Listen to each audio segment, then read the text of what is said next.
Hey everyone, welcome back. Funding Your Dreams. That's what we're all about today, right? We're diving deep into a podcast called Funding Your Dreams.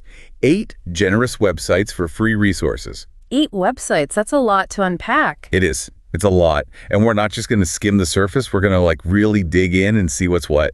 Awesome. I'm ready to get my hands dirty. All right. So first up, the big one, GoFundMe. Oh, yeah. Everyone's heard of GoFundMe. Right. They say they're the most popular, but is popular always best? That's the question. That's a great question. And, popularity can be a double-edged sword, right? You've got tons of eyes on your project, but you're also competing with a million other campaigns for attention. So how do you stand out on a platform like that? Storytelling. It's all about the story. Think of it less like asking for money and more like launching a movement around your project. You got to make people feel something, not just understand it. Exactly. You need that emotional hook, something that makes potential backers go, I need to be a part of this. I feel like that applies to a lot of these platforms, though, right? The story is key. Absolutely. Especially when you're asking people to trust you with their hard-earned money. Okay, so GoFundMe is all about reaching a broad audience with a story that really resonates. Makes sense. It's like the Times Square of fundraising. You got to be loud and proud to get noticed. All right, let's move on to something a little more niche. Modest needs. Now, that's a different beast altogether. If GoFundMe is Times Square, then Modest Needs is more like your friendly neighborhood mutual aid society. What do you mean by that? Their focus is really specific.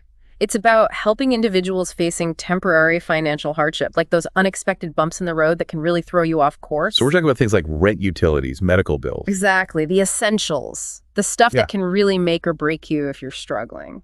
And one of the things I find really interesting about Modest Needs is the emphasis on speed. Right. They get it. When you're in a crisis, you need help now, not next month. So instead of weeks or months of waiting for approval, Modest Needs aims to get assistance to people within days. Which can make all the difference. From super local to global now. Let's talk about Kiva. This one's always fascinated me. Oh, Kiva, it's amazing. The whole idea of microloans, giving someone on the other side of the world a little boost. Empowering people to lift themselves up. Exactly. So how does it actually work? So Kiva connects lenders like you and me with borrowers in developing countries. And these borrowers are using the loans to start businesses, go to school, improve their farms, all sorts of things. So it's not a handout, it's a hand up. And the coolest part, the loans get repaid. Oh, so it's like a pay-it-forward system for entrepreneurship. Exactly. Your money keeps circulating, helping more and more people as those loans get repaid. And I love how Kiva lets you choose which projects you want to support. Right. You can browse by country sector, all sorts of criteria. Okay. So we've gone from global empowerment to something a little closer to home again. Need help paying bills. Now this is a resource everyone should know about. What makes it so special? Okay, so unlike these other platforms, Need Help Paying Bills isn't about direct funding. It's about connecting you with resources that already exist. Like what? Think financial aid programs, local charities, government assistance, even utility company relief programs.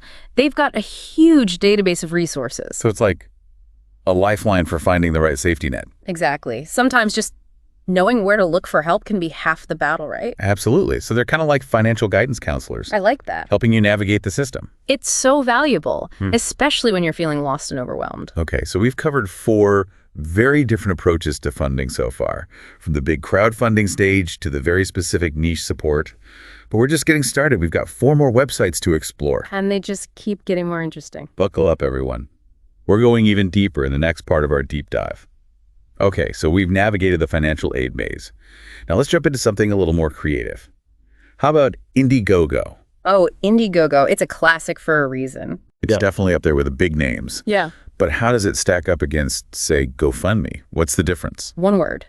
Flexibility. Indiegogo offers what they call flexible funding. Flexible funding? What's that all about? So with some platforms, it's all or nothing, right? You only get the money if you hit your goal. Right. Makes sense. But with Indiegogo, you can actually keep whatever you raise, even if you don't hit that initial target. Oh, interesting. So even if you fall short, you can still use those funds to move your project forward. Exactly.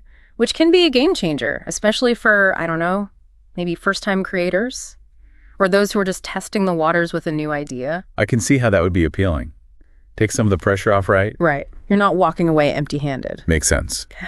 But I guess the downside is you might end up with not enough to actually make it happen. That's true. It's definitely a trade-off. You got to weigh your options and see what makes sense for your specific project. All right. Good to know. Now, for all the adventurers and dreamers out there, let's talk about Fund My Travel. Oh, I love this one. The name pretty much says it all right. But I'm curious, what kind of travel experiences does this platform actually support? Is it just for like backpacking across Europe? Or It's so much more than that. Think gap year adventures, volunteer trips abroad, learning a new skill in a different country. It's all about those transformative experiences that combine travel with personal growth. so it's less about tourist traps and more about expanding your horizons. Exactly. And it's not just about the individual traveler either. It's about the connections you make, the communities you impact along the way. I can see how that would resonate with people. And that's what's cool about Fund My Travel. You're tapping into a network of people who believe in the power of travel to change lives. So it's like a community of adventurers and global citizens. I like that. It's a shared passion, a belief that travel can make the world a better place. Awesome. Okay. Let's move on to a platform that's practically synonymous with creative projects. Kickstarter. Oh yeah, Kickstarter. It's legendary for a reason. What is it about Kickstarter that's made it so successful? I think it's the community. They've really cultivated a space where people are excited to support creativity and innovation. So it's not just about donating money. It's about being part of something bigger. Exactly. It's about believing in an idea and helping to make it a reality. And they've got a pretty diverse range of projects too, right? Oh yeah. Everything from films and music to tech gadgets and board games, you name it. If it's creative and innovative, chances are it's found a home on Kickstarter. And I've noticed they've got that all or nothing funding model. Right. You either hit your goal or you don't get any money. Sounds risky. It can be, but it also creates a sense of urgency and excitement that can really drive a campaign forward. And then there's that thing called stretch goals, right? Oh yeah. Stretch goals. It's like a bonus round. How does that work? So you set additional goals beyond your initial target. Maybe you add new features to your product or expand the scope of your project. And if you raise enough money to hit those stretch goals, boom, everyone benefits. So it keeps the momentum going even after you've technically made it. It's a win-win, keeps backers engaged, and allows creators to push their projects even further. Clever. Okay, last but not least, let's talk about Cash App giveaways. This one a little different. Yeah, it's definitely not your typical fundraising platform. It's more about, well, luck of the draw. So how does it actually work? It's all about tapping into the generosity of individuals and organizations who are using cash giveaways as a way to, I don't know, promote themselves or engage with their audience. Or you might see a musician offering a cash prize to someone who shares their new song. Exactly. Or a business owner doing a random giveaway to their followers. It's like a mix of marketing and philanthropy. With a dash of spontaneity thrown in. But probably not something you'd build your whole funding strategy around. Probably not. It's more like a bonus round. A chance to catch a lucky break. And of course, always proceed with caution online. Absolutely. Verify legitimacy. Do your research. Make sure you're not falling for a scam. Great advice. Okay? We've just explored 8 very different approaches to funding, and it's clear that there's no one-size-fits-all solution. It all depends on your project, your goals, your comfort level. So as you're listening to this, think about which of these platforms resonates with you. What feels like the right fit for your needs. And remember, this is just the tip of the iceberg. There are tons of resources out there. So keep exploring, keep researching. And most importantly, keep dreaming. All right, so we've got the pitch, we've made those connections, but how do we actually map out the whole journey? It can't just be vibes and good intentions, right? Absolutely not. You need a plan. A roadmap. A fundraising roadmap. Okay, I like that. Think of it like a business plan for your funding efforts. So what's step 1 on this roadmap? Well, first you got to set those fundraising goals. Right, figure out exactly how much money we need and by when. Be realistic.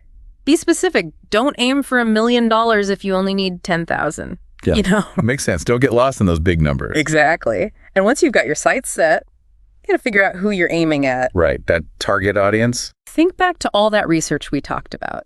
Those motivations, interests, giving patterns. You got to know who's most likely to connect with your project. And tailor our approach accordingly. Exactly. Are you targeting individuals, foundations, corporations? Each one requires a different strategy. So many options. It's kind of overwhelming. It can be. But that's where the fun comes in. You get to choose the tactics that best fit your style and your audience. Okay, so we've